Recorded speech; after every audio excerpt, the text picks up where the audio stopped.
لا.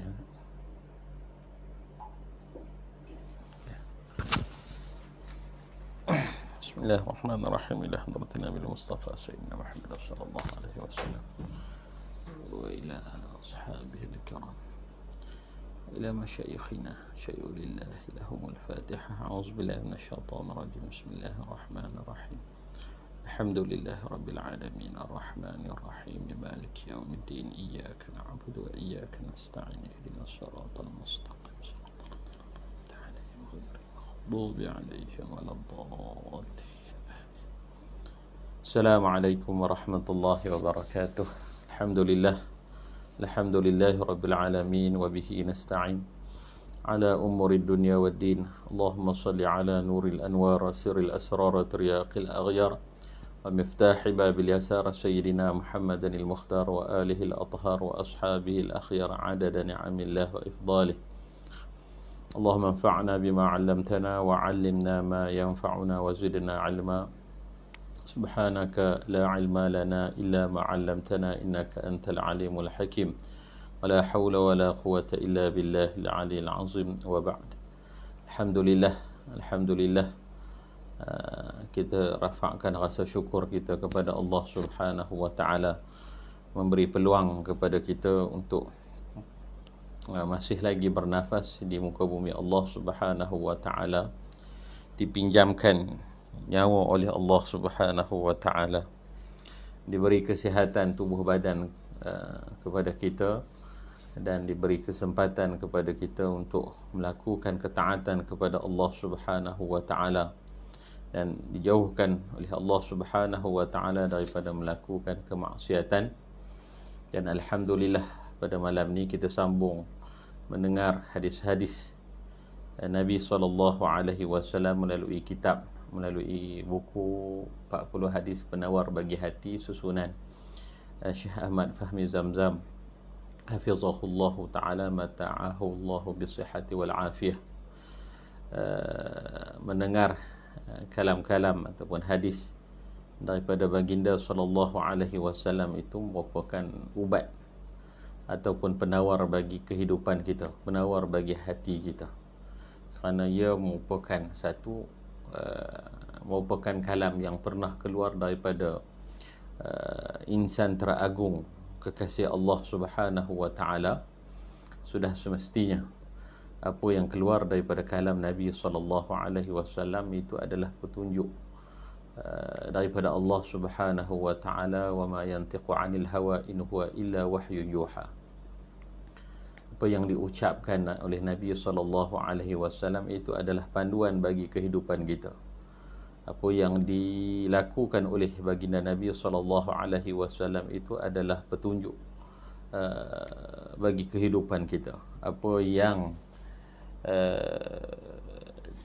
disampaikan oleh Nabi sallallahu alaihi wasallam itu merupakan panduan ataupun ikutan bagi orang-orang yang nak berjaya melalui kehidupan di dunia ini.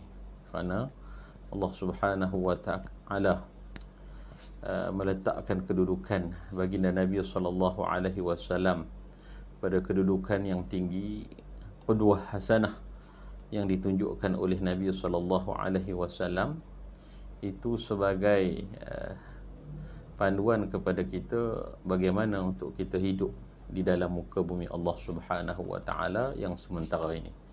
Jadi salah satu daripada cara untuk kita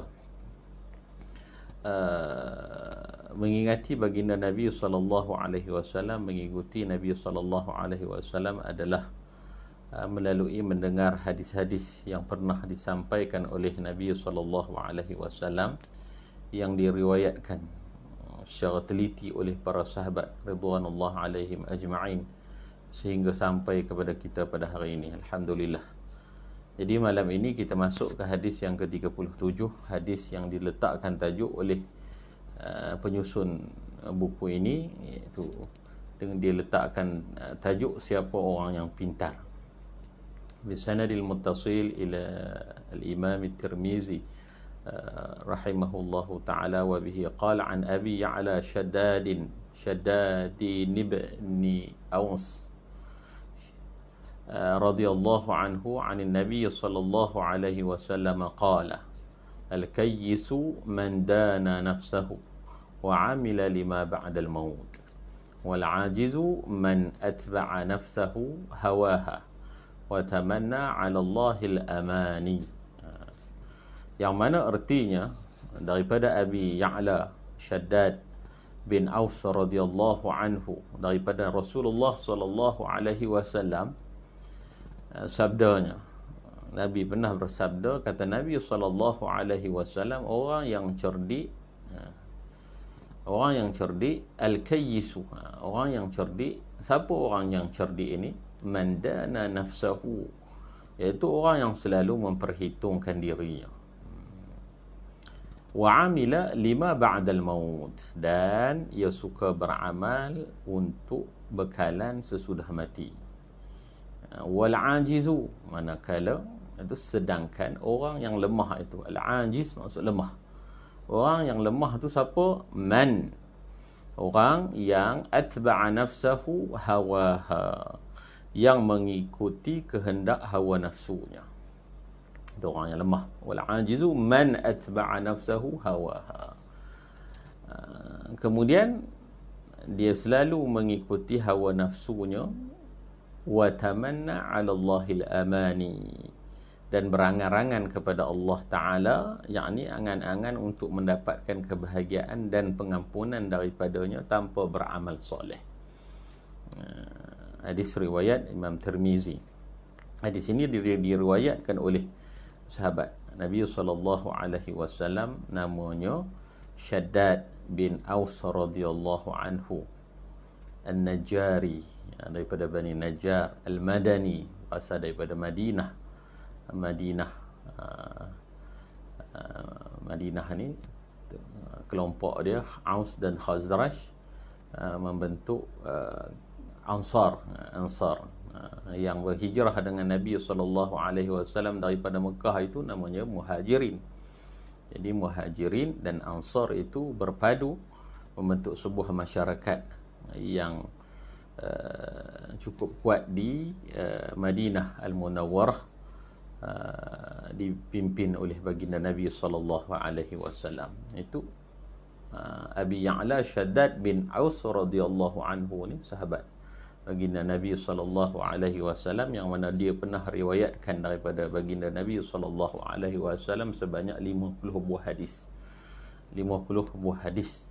Dia ni merupakan seorang yang banyak ibadah, orang yang banyak ilmu, akhlaknya yang cukup baik, cukup mulia, dan dia menetap di Baitul Maqdis dan wafat di sana di Baitul Maqdis sekitar tahun 58 Hijrah, pada usianya 75 tahun. Tu Abi Ya'la Shaddad Aus radhiyallahu anhu. Kita baca hadis-hadis ni, kita boleh dengar nama-nama sahabat baginda Nabi sallallahu alaihi wasallam. Selain kita selalu dengar nama sahabat Abi Hurairah radhiyallahu anhu yang menyampaikan hadis-hadis baginda Nabi kepada kita, pada malam ini seorang sahabat yang jarang kita dengar namanya, Shaddad bin Aus radhiyallahu anhu. Tapi mungkin hadis ini selalu kita dengar dibacakan kepada kita. Al-kayyisu man dana nafsahu. Kata Nabi, orang yang cerdik, siapakah orang yang cerdik ini? Man dana nafsahu, orang yang suka memperhitungkan dirinya. Wa amila lima ba'dal maut, daripada dia hitungkan dirinya itu, dia beramal untuk apa? Untuk bekalan dia sesudah mati. Itu orang yang cerdik. Orang yang cerdik disebut oleh orang yang paling cerdik di muka bumi ini adalah Rasulullah sallallahu alaihi wasallam. Orang yang paling tahu kehidupan keduniaan ini iaitu baginda Nabi sallallahu alaihi wasallam. Orang yang mengetahui hakikat dunia ini dan berinteraksi dengan dunia ini sesuai dengan apa yang ditunjukkan oleh Allah Subhanahu wa taala, itu adalah baginda Nabi sallallahu alaihi wasallam. Nabi yang menyampaikan kepada kita siapakah yang cerdik di muka bumi ini, iaitu orang yang memperhitungkan, orang yang sentiasa menghisap dirinya dan daripada memperhitungkan dirinya itu, memperhitungkan amal yang dilakukan dia dalam kehidupan dia itu, dan dia beramal sebagai bekalan di akhirat, kehidupan selepas maut. Dan manakala lawan daripada al-kayyisu tu wal ajizu, orang yang lemah. Siapa dia? Man atba'a nafsahu hawaha, orang yang mengikuti hawa nafsunya. Dalam masa yang sama dia mengharapkan wa tamanna 'ala Allahil amani, dia berangan-angan kepada Allah Subhanahu wa taala dengan angan-angan yang al-amani, tamanni, angan-angan yang tanpa diiringi dengan usaha ataupun amal, beramal soleh. Hadis riwayat Tirmizi yang mana keterangan diletakkan oleh penyusun kitab ini.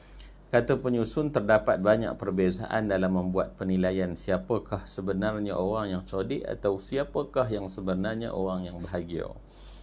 Kita dengan kacamata pandangan, dengan gambaran yang kita ada dalam fikiran kita, siapakah orang yang cerdik? Orang yang cerdik, orang yang mempunyai taraf profesor mungkin, orang yang berjaya di dalam bidang-bidang keduniaan, orang yang masuk universiti dan sebagainya. Itu dalam pandangan keduniaan kita, terhenti di dunia. Tetapi makhluk yang paling mulia berpesan kepada kita, orang yang cerdik ini siapa? Orang yang cerdik ini adalah orang yang sentiasa menghisap dirinya, sentiasa yang memperhitungkan dirinya. Itu ramai orang yang menilai, dan orang yang menganggap orang yang bodoh itu mungkin orang-orang yang tak berpendidikan, tak berjaya di dalam kehidupan dunia ini. Itu pandangan kacamata kita. Tetapi di akhirat kelak nanti kita akan tengok orang yang tak dipandang di dunia ini, malah orang yang direndah-rendahkan diangkat oleh Allah Subhanahu wa taala. Itu tidak mustahil di akhirat kelak. Manakala orang yang kita pandang tinggi di dunia ini dimuliakan orang, tak mustahil di akhirat kelak kita melihat bahawa mereka ini direndahkan oleh Allah Subhanahu wa taala. Itu di dalam pengetahuan Allah Subhanahu wa taala yang kita tak tahu. Apatah lagi kita hari ini menghukum orang, menilai orang dengan kaca pandang berjaya di dunia. Kita tak pandang, kita tak tahu, kan? Alam yang sebenar kita akan tempuhi adalah alam akhirat. Di situlah kita dapat melihat orang yang berjaya itu siapakah dia, dan orang yang gagal itu siapakah dia. Baik, itu kemudian disebutkan siapa sebenarnya orang yang bahagia. Di mana perbezaan nilai ini adalah timbul daripada perbezaan garis panduan penilaian tersebut. Bagi seseorang yang berfahaman kebendaan, orang yang cerdik dan penilaiannya ialah seorang yang banyak memiliki harta benda. Itulah kacamata dunia pandang macam itulah. Siapa orang yang cerdik? Orang yang ada banyak harta benda, banyak duit, kemudian berpeluang untuk menikmati segala kelazatan dunia, dan bebas untuk bersuka-suka di kelab malam atau menyaksikan pertandingan-pertandingan sukan dan sebagainya dengan tidak mengira atau memperhitungkan bagaimanakah ia akan mengakhiri kehidupannya di dunia ini, dan ia tidak berfikir apakah yang akan ditemuinya di alam kubur nanti, dan tidak membuat buat rancangan bagaimanakah ia akan berhadapan dengan Allah Ta'ala pada hari kiamat nanti. Kita ni di dalam kehidupan kita perlu ada di dalam kehidupan kita adalah, ataupun dalam kehidupan seharian kita, apa yang kita sebut sebagai muhasabah. Muhasabah disebutkan hasibu anfusakum, hisablah diri kamu, hitunglah amal kamu. Hasibu anfusakum qabla an tuhasabu, sebelum di akhirat, di kubur nanti, amal kita bukan lagi kita yang menilai, tetapi yang menilainya adalah Allah Subhanahu wa ta'ala. Hasibu anfusakum qabla an tuhasabu, sebelum kita dihisab. Merenung amal kita ini setakat mana di dunia ni, bagaimana persiapan kita untuk menghadapi suatu hari yang di situ akan kembalinya kita kepada Allah Subhanahu wa taala. Jadi dua jalan. Yang pertama, kita sendiri hisap diri kita. Yang kedua, di dalam kehidupan ini kita perlukan peringatan daripada orang lain. Wa dzakir fa inna dzikra tanfa'ul mu'minin. Bagi peringatlah kepada orang mukmin itu, sesungguhnya peringatan itu bermanfaat kepada orang yang beriman. Jadi dua benda. Satu, daripada dalaman diri kita adalah kita sendiri hisap, berfikir, merenung hakikat ataupun apa persediaan kita untuk menghadapi kematian. Dalam masa yang sama, untuk kita sentiasa ingat ini adalah melalui tazkirah ataupun peringatan daripada luar, daripada diri kita. Jadi dua, daripada dalam, daripada diri kita, dan daripada luar, memperingat kita. Jadi dua benda, daripada dalaman dan daripada luaran. Tetapi disebutkan lagi, tetapi bagi seseorang yang beriman, ia mempunyai penilaian yang tersendiri yang berdiri di atas dasar keimanannya, di mana setelah ia beriman dengan Allah Ta'ala dan Rasulnya, dan juga setelah ia beriman dengan hari pembalasan yang akan dihadapinya, lalu ia menganggap kehidupan di dunia ini sebagai jambatan yang akan menyampaikannya ke negeri akhirat, tempat bersuka-suka atau tempat bermain sesuka hati. Dunia ni sementara, yang kekal, yang tempat bersukaria yang kekal itu, yang sebenarnya tempat bersukaria itu di mana? Di akhirat. Di akhirat. Ad-dunya sijnul mu'min. Dalam hadis sebut ad-dunya sijnul mu'min. Dunia yang kita hidup ini sekarang ini adalah penjara bagi orang mukmin.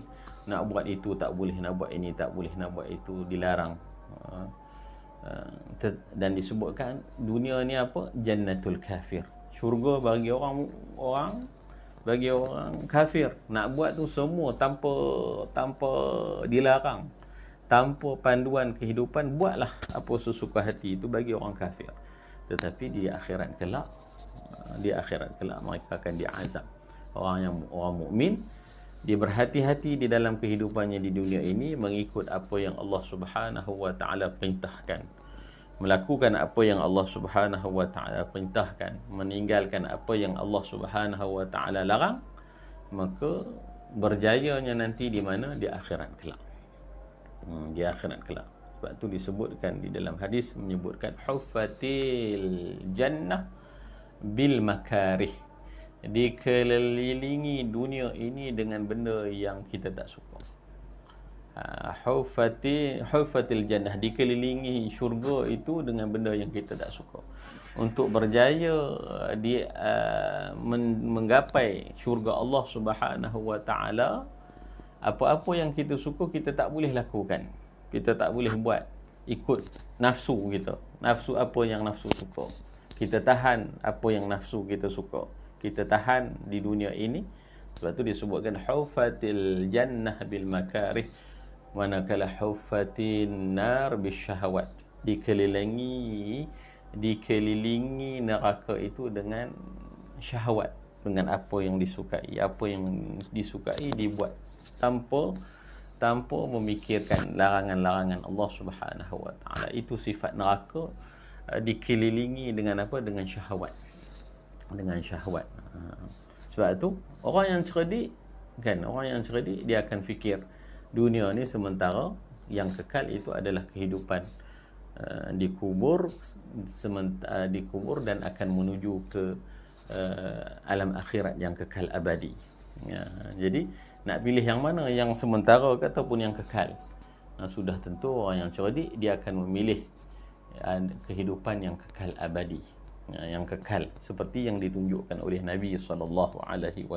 Seperti yang kita ceritakan sebelum ini, Rasulullah dibentangkan kepada Rasulullah kehidupan. Kalau Nabi nak kaya, kalau Nabi nak bermewah-mewah, Nabi boleh, kan? Dalam persoalan tempat tidur Nabi sahaja, kan, datang kepada wanita Ansar, datang membuat kepada Nabi tempat tidur, dihadiahkan kepada Nabi, diberikan melalui Aisyah. Aisyah kata, ini ada orang hantar tempat tidur ini Nabi kata pulangkan. Nabi kata pulangkan. Kalau aku nak lembah lembah itu menjadi emas, niscaya Allah akan bagi lembah itu menjadi emas kepadaku. Tapi apa yang Nabi pilih? Nabi pilih melalui tempat tidur sahaja. Nabi pilih tempat tidur yang kalau bangun tu melekat dengan bekas. Tempat tidur yang akan menyebabkan seseorang itu tak tidur lama, dia akan bangun berjaga malam. Itu Rasulullah sallallahu alaihi wasallam. Memilih kehidupan yang tidak kenyang, tidak berada di dalam kekenyangan, kan, dalam hari-harinya sentiasa berlapar. Dan dalam hadis sebelum ni pun kita ada bacakan, Aisyah kata apa, pernah kami melihat bulan, daripada bulan ke bulan selama lebih kurang 3 bulan itu dapur kami tak berasap. Sebab apa? Tak ada benda yang nak dimasak. Tak ada benda yang nak dimasak. Nabi lalui kehidupan itu 63 tahun. Dan kehidupan Nabi kan, selama 53 tahun Nabi di Mekah, diseksa, kan, tak pernah gembira. Maksudnya kegembiraan yang berbentuk dunia, dipulaukan, dicerca dan ditindas dan sebagainya, itu Nabi SAW lalui, kan? Kehidupan 50 sebagai anak yatim, membesar tanpa ibu dan ayah 53 tahun. Kemudian berhijrah ketika usia 53 tahun. 10 tahun itu Nabi menjadi ketua di Madinah, kan? Di Madinah dihadiahkan nak apa pun boleh dapat. Tetapi bagaimana kehidupan yang Nabi SAW pilih? Kalau kita ke Madinah, kita lalu makam Nabi SAW, itu rumah Nabi. Itulah rumah Nabi. Besar mana? Besar mana kita dapat tengok. Itulah Nabi SAW. Semalam kita sambut Maulidur Rasul. Sepatutnya kita melihat kehidupan Nabi sebagai qudwah, sebagai ikutan bagi diri kita untuk kita jadikan panduan. Kemudian disebutkan lagi, dia menganggap dunia adalah laksana bendang, tempat ia tertanam, dan akhirat tempat ia akan memetik buahnya. Dan oleh kerana dia hidup dalam dunia ini, maka terpaksa juga ia berusaha untuk mencari sara hidupnya dan saraan orang-orang yang ada di bawah tanggungannya. Dia berusaha untuk mendapatkan makanan dan minuman, dan berusaha pula untuk memperolehi rumah kediaman seadanya yang dijadikan tempat istirahat, tetapi baginya makan dan minum adalah untuk hidup. Untuk hidup, bukan untuk hidup untuk makan dan minum. Makan dan minum untuk hidup, bukan hidup ni untuk makan. Bukan hidup ni untuk makan dan minum. Mencari dunia untuk akhirat, bukan mencari dunia lupakan akhirat. Itu orang mukmin. Mencari dunia untuk akhirat, mencari atau bekerja untuk memberi nafkah kepada keluarga, ada pahala padanya, ada suatu ganjaran bagi orang yang bekerja mencari untuk menyara kehidupan ahli keluarganya. Bukan mencari dunia lupakan akhirat. Cari sampai kan solat pun tinggal, kan, mengutamakan kerja-kerja di dunia ini sehingga melupakan masa untuk solat, masa untuk beribadat kepada Allah Subhanahu wa taala, masa untuk mencari ilmu dia abaikan. Nanti urusan agama diletakkan mana? Nantilah umur pencen lah, nanti baru nak mengaji agama, kan. Nantilah, kan, dia menangguh-nangguh untuk mencari ilmu agama. Kemudian sebaliknya, orang yang lemah ialah orang yang tidak mengambil berat masalah akhiratnya. Siapa orang yang lemah? Al-ajiz ni, orang yang lemah ialah orang yang tidak mengambil berat masalah akhiratnya. Lalai daripada mengingati mati, merancang untuk hidup 100 tahun atau lebih lama lagi. Banyak bersuka-suka dan banyak membuang masa untuk bermain atau menyaksikan permainan. Apabila ia memperbuat sesuatu pekerjaan, ia akan melupakan hukum-hukum Allah Ta'ala. Ia tidak memperdulikan urusan sembahyang dan tidak mengambil berat dengan ibadah-ibadahnya yang lain, dan hanya banyak berangan-angan untuk mendapat pengampunan dan anugerah daripada Allah Ta'ala, sedangkan ia tidak mahu beramal soleh dan tidak merancang dengan baik untuk akhiratnya. Kita kalau kita hidup dalam keadaan penuh kelalaian, kita lakukan sikit pun amalan soleh, kita nampak macam banyak kita lakukan amal soleh. Itu kita. Kita hidup dalam keadaan lalai, banyak lalai, amal kita pun dilakukan, tetapi bila melakukan amal itu kita rasa macam banyak dah amal kita lakukan. Siap kita tunjuk lagi kat orang. Ini aku lakukan hari ini, aku mengaji hari ini, aku ini. Sikit, itu sikit pun kita bangga. Tetapi orang yang soleh ini melihat amal yang banyak itu sedikit di hadapan Allah Subhanahu wa taala berbanding nikmat-nikmat yang Allah Subhanahu wa taala kurniakan. Itu beza cara pandang kita, yang kehidupan kita penuh dengan lalai. Amal yang sedikit kita rasakan melakukan amal yang banyak. Kita ingat syurga dah nanti untuk kita. Tetapi orang yang soleh, sebab tu kita baca syair Imam Syafi'i, itu orang yang tak rasa tak confident selagi mana kedua kakinya tak masuk ke syurga. Apa syair Imam Syafi'i sebut, ilahi lastu lil firdausi ahlan. Ya Allah, ilahi Tuhanku, lastu lil firdausi ahlan, bukanlah aku ni syurga firdaus, aku ni ahlinya.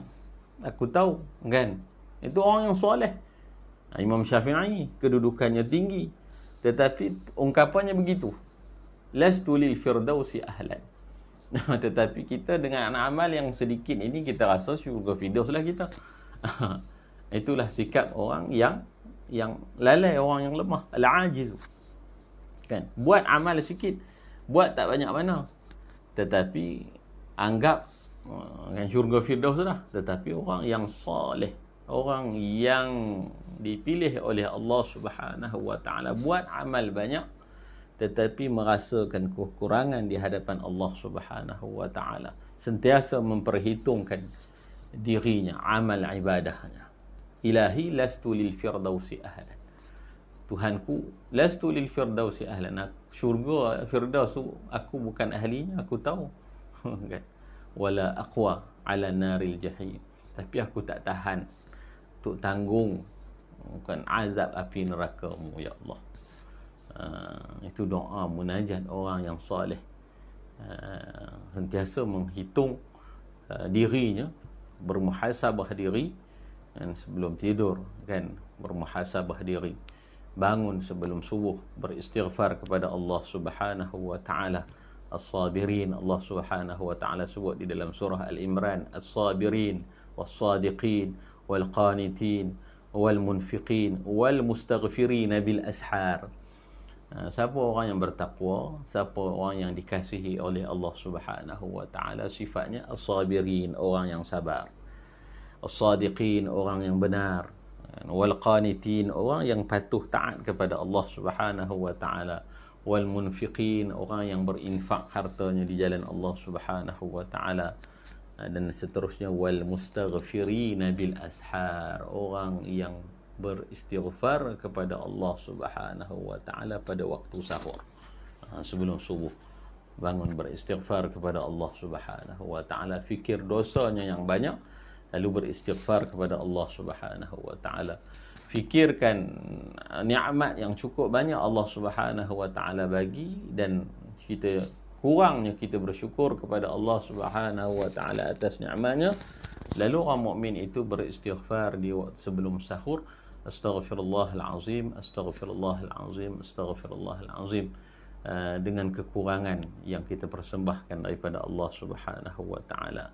Jadi apa yang kita dapat simpulkan, apa yang pengajaran yang kita dapat daripada hadis ini adalah kita perlu sentiasa menghitung, bermuhasabah terhadap diri. Jangan amal kita yang sedikit menyebabkan kita bangga, kerana itu akan menghancurkan amal kita. Thalathun muhlikat, Nabi sebut 3 perkara yang menghancurkan amal kita. Yang pertama apa? Yang pertama disebutkan oleh Nabi SAW syuhun muta', bakhil yang ditaati, sayang untuk membelanjakan harta kan di jalan Allah Subhanahu wa taala, infak, syahun muta' yang dituruti. Yang kedua, hawan muttaba', dan nafsu yang sentiasa diikuti, hawan muttaba'. Dan yang ketiga apa? Wa i'jabul mar'i bi nafsihi, merasa kagum seseorang itu dengan dirinya. Itu benda yang menghancurkan amal kita di dunia ini. Amal kebaikan kita dihancurkan oleh 3 perkara tersebut. Jadi orang yang cerdik adalah orang yang hitung diri dia, tidak merasa bangga terhadap amal sedikit ini. Banyak mana kita lakukan amal, jangan rasa amal itu banyak, merasakan kurang di hadapan Allah Subhanahu wa taala. Sentiasa mengekalkan diri di dalam melakukan ketaatan Allah kepada Allah Subhanahu wa taala.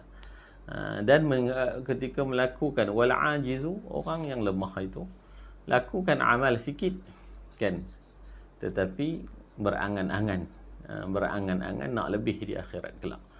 Jangan begitu. Kita ikutlah jejak orang yang soleh, melakukan amal di hadapan Allah Subhanahu wa taala dalam kehidupan harian dia, merasakan kerdil di hadapan Allah Subhanahu wa taala. Kerdil di hadapan Allah Subhanahu wa taala berbanding nikmat yang Allah Subhanahu wa taala bagi. Banyak amal kita sikit kan, berbanding ketaatan yang banyak hadis-hadis Nabi sallallahu alaihi wasallam tinggalkan kepada kita, buat itu, buat ini, zikir itu, zikir ini, baca Al-Quran itu, kita tak terbuat. Banyak kita tak terbuat, rasa kurang, dan berusaha untuk melakukan apa yang telah dianjurkan oleh Rasulullah sallallahu alaihi wasallam. Buat amal ketaatan banyak, orang soleh merasakan kerdil. Dan jangan jadi orang yang buat amal ketaatan sikit tetapi kagum dengan amal yang sedikit itu dan berangan-angan akan memperolehi ganjaran yang besar di akhirat kelak. Jadi itulah perbezaan di antara orang yang cerdik dan orang yang lemah. Orang yang lemah, cerdik lawannya bodoh lah, bodoh. Perbezaan pada pandangan baginda Nabi sallallahu alaihi wasallam. Moga-moga kita menjadikan hadis ini sebagai panduan dalam kehidupan kita, dan kita berusaha untuk menjadi orang yang diredai kehidupannya oleh Allah Subhanahu wa taala. Yang baik itu daripada Allah Subhanahu wa taala, sebaliknya daripada kesilapan saya. Aqulu qawli hadha wa astaghfirullah al-azim li wa lakum. Sallallahu ala sayyidina Muhammad. Subhana rabbika rabbil izzati amma yasifun wa salamun ala al-mursalin walhamdulillahi rabbil alamin. Assalamualaikum warahmatullahi wabarakatuh.